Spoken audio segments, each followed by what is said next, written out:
Time check, it's 10:09 PM at on the way kami ngayon sa Victory Liner. Pagkadating, magbigay lang kayo ng isang valid ID para makuha yung ticket nyo. Yung nakabook online, 11:20 PM pa yung alis. Pero kapag may babiyahe na, pwede na kayo agad sumakay. Hindi na rin masusunod yung seat numbers kaya kahit saan pwede kayo pumwesto. First bus stop natin sa Dau at CR break lang to guys. After 2 hours, second bus stop dito sa Pangasinan. 15 minutes break to kaya kung nagugutom kayo, pwede kayo kumain. Time check, 4:30 AM, nakikita ko na ang mga kabundukan. At saktong alas 5 nakarating kami. Siguro mga 1 hour pa kami tumambay dito sa terminal. Tapos nung bandang alas 6, nag-order na lang kami ng breakfast dito sa Jollibee. At dahil alas 2 pa yung check-in sa Airbnb, dumiretso muna kami dito sa bahay ng friend ko.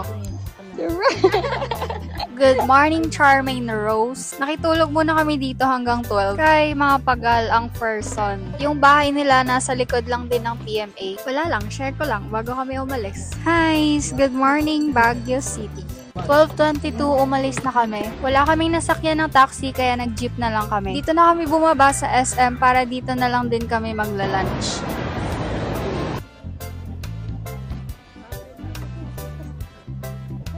After namin kumain, tumambay lang muna kami dito sa rooftop para mag-picture-picture. Hindi talaga. Pagkatapos, pumunta na kami sa Mega Tower 4 kung saan kami magsistay ng 3 days. Ganito yung itsura ng room namin. May pull-out yung bed nila kaya kasyang-kasya hanggang 4 packs. Ang ganda din ng CR nila, maliit lang at sobrang linis. Cute.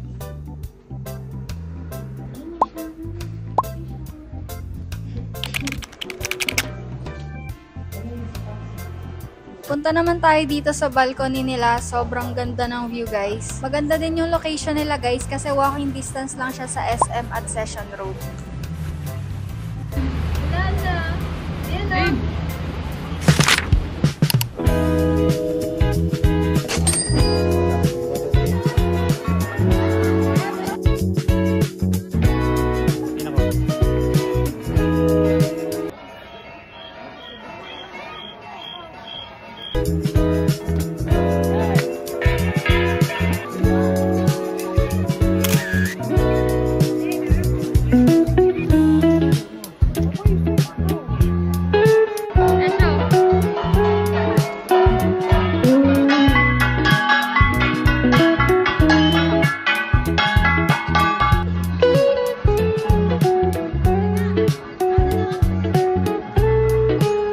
After namin mag-Stone Kingdom, naglakad na lang kami papunta sa Tamawan. Tapos sobrang ganda pa ng sunset habang naglalakad kami. Kaso nga lang pagdating namin sa Tamawan Village, magko-close na daw kasi hanggang 6 lang sila. Kaya pumunta na kami sa mga relatives ko. Dito nga pala ako nakitira nung nag-aaral pa ako ng senior high dito sa Baguio. Ito nga pala yung pinakamabait kong lolo sa buong mundo. Pagkatapos dumiretso na kami sa Good Taste para mag-dinner. Kasi hindi pwedeng hindi ka kakain sa Good Taste kapag pumunta ka sa Baguio.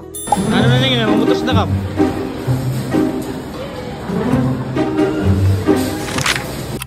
At syempre, hindi pwedeng hindi kayo magna-night market. Lalo na kung mahilig ka mag-ukay-ukay. Marami ka talagang mabibili dito.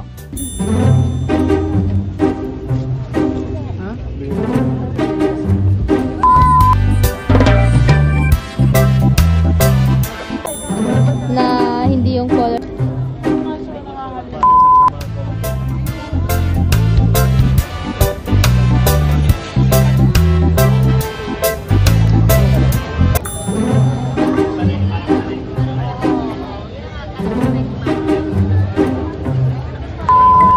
Pagkatapos namin dito, bumalik na rin kami sa Airbnb. Sasakay sana kami ng taxi kaso nga lang wala nang masakyan kapag ganitong oras. Kaya no choice kami, nilakad na lang namin kasi kaya pa naman. At dito na rin magtatapos ang ating day 1.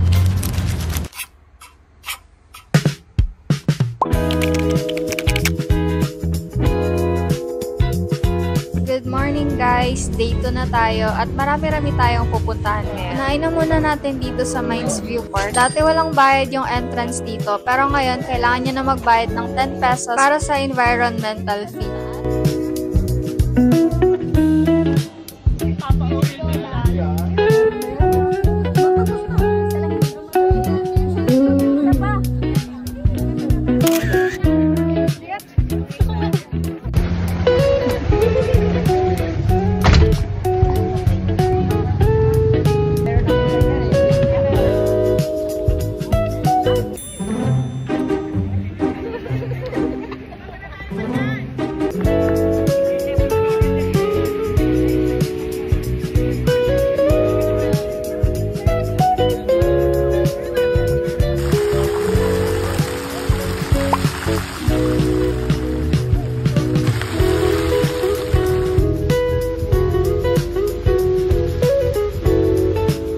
Meanwhile,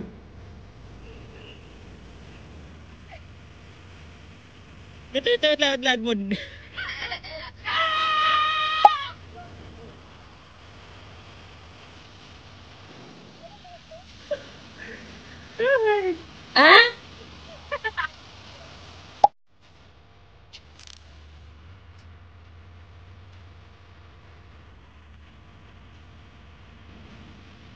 Ito,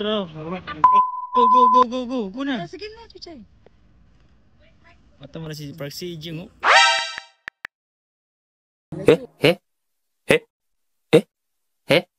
Lingag. Yun. Ito, good man. Dat maiya paglingag, Chuchay. Ang director, ang cameraman.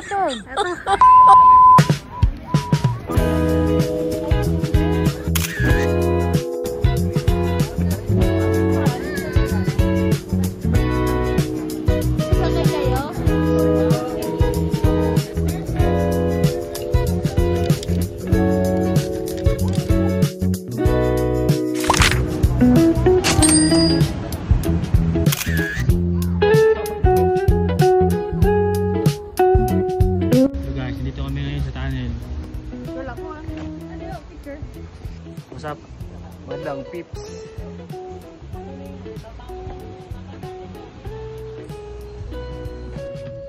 Pasok kami ngayon sa kung saan. Wala. Kailangan ng flash.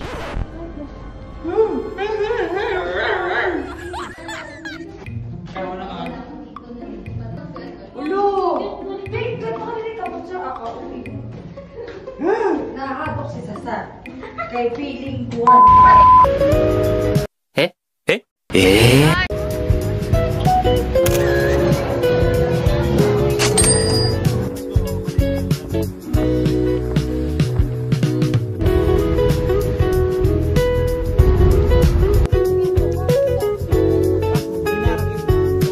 Zero bilisibity, zero visibility, zero bilisibity. Binisita ko lang yung farm ko kung progressive pa ba. Yeah, vloggers talaga.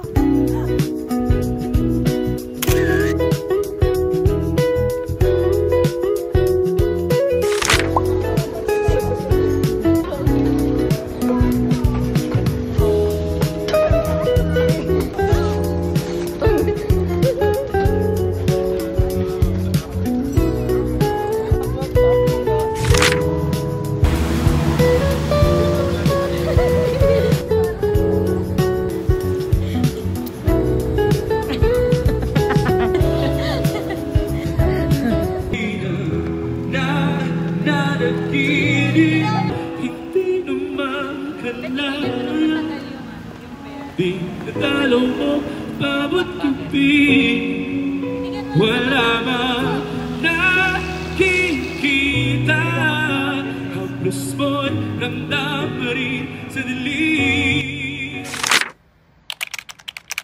Good morning ulit guys! Last day na natin ngayon dito sa Baguio City. Maaga kami ngayon lumabas kasi mamimili kami ngayon ng pasalubong. Naglakad lang kami kasi pababa naman siya. Sa Maharlika nga pala kami pupunta kasi lahat ng gusto mong biling pasalubong, doon mo mahanap. Bumili kami ng ube, strawberry jam, 100 na lang per kilo dyan. fresh strawberries. Pagkatapos, bumalik kami kagad sa Airbnb para mag-check out. Dito na lang namin sa SM iniwan yung mga maleta. Pagkatapos, dumiretso na kami dito sa unang papasyalan namin sa Diplomat Hotel. Kaso nga lang, hindi na daw pwede pumasok. Sayang. Maganda pa naman sana maglakad-lakad sa loob. Kaya nag-picture-picture na lang kami dito sa labas.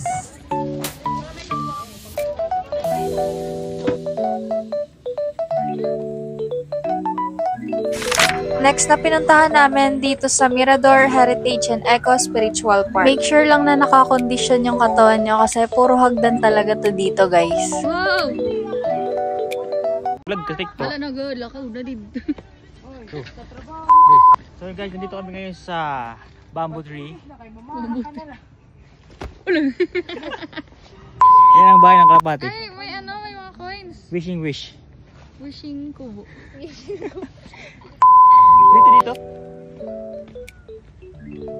Ano ba? No, ang ganda dito. Yan o, maganda yung anggulo ni... Ang gulo mo. Kabara mo! Mabara si Kiking. Kabarang kamera ko eh. Hindi ba, mabara ka kasi. Tagyan. Papakiya na sa ka.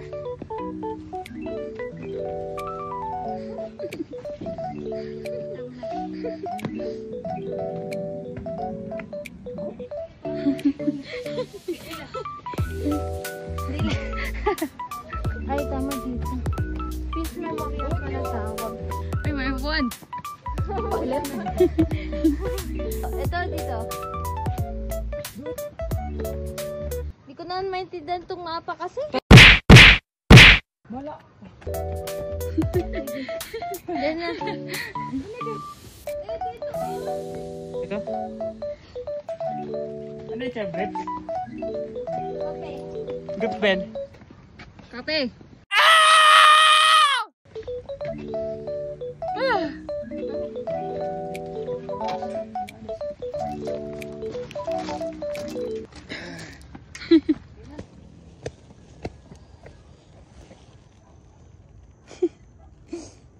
Eh.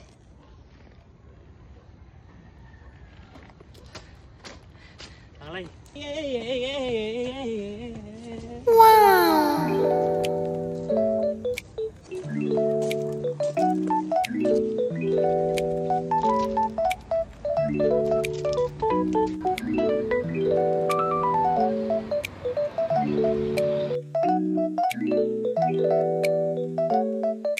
At ito na nga guys, nandito na tayo sa tuktok ng Mirador. Sobrang daming nakapila para magpa-picture dyan sa may bed. Tapos dumiretso na kami dito sa may grotto kasi magkatabi lang sila. Picture ka dyan?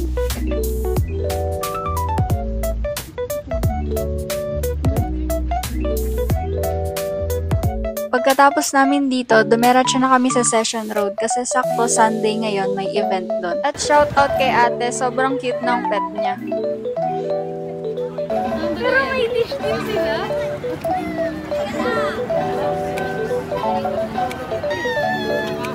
Anong name niya, tay? Ha? Anong name niya? Oli.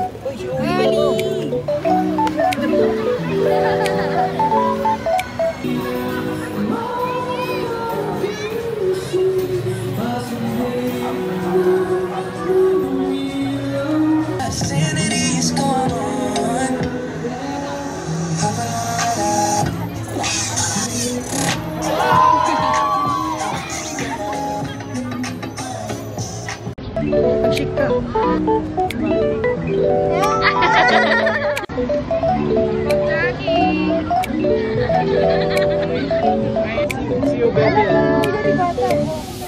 Pagkatapos, yung last na dinaanan namin dito sa katedral. Tapos, bumalik na rin kami sa SM para kunin yung mga bagahe. Pagkatapos, pumunta na kami agad sa terminal ng Victory Liner. Sobrang nakakapagod pero sulit naman. Nakaalis din kami kaagad ng maaga, kaya sa bus na din kami nagpahinga. Tapos mga 1 AM, nakarating na din kami sa Manila. Ayan lang guys, dito na magtatapos ang ating vlog.